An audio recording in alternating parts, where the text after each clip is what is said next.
বেকারত্বের যন্ত্রণা বুঝো, ভাতের থালা হাতে নিয়ে কোনো সময় কাঁদছ, যারা কাঁদছে অগদায় দিকে বেজে এই মুহূর্তটা কিরকম। একটা ছেলের কাছে তার দুনিয়া হইলাম তার বাপ মা, সেই বাপ মা যখন তার সাথে খারাপ ব্যবহার করে যে সারাদিন কি করলি, একটা টাকা আনস না, আর কতদিন এমনি পয়সা পয়সা খাবি, এই কথাটি শুই না যে ছেলে ভাতের থালা হাতে দিয়ে কান্না করছে, ওরে যায় দিকে বেজে এই মুহূর্তটা কিরকম বা কষ্টটা কিরকম। এই প্রেম ভালোবাসার কষ্ট সবকিছু ফেল এই কষ্টের কাছে।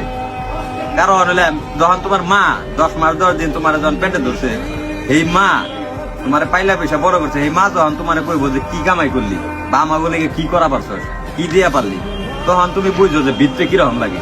ভিতরে থেকে আমি মনে করি তখন প্রত্যেকটা ছেলের এই মুহূর্তটা যখন ফিল করে, ওই ছেলের আর মনে করো বাঁচার কোনো প্রচেষ্টাই থাকে না। মানে ওর মন চায় না যে আমি আর বাইচা হয়েছি, তখনই মন চায় যে মরে যাই। এটাই ভাই নিয়ম, বাস্তবতা মানতে হইব সবসময়। এই কষ্টটা মানে আমি মনে করি দুনিয়ার সব কষ্টের কাছে আর মনে হয় এই কষ্টটা।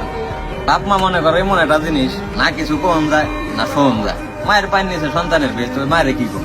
আর বাপ তো মনে করো পৃথিবী, এত কষ্ট করে বড় করছে, এই বাপটাই বা কি করবো।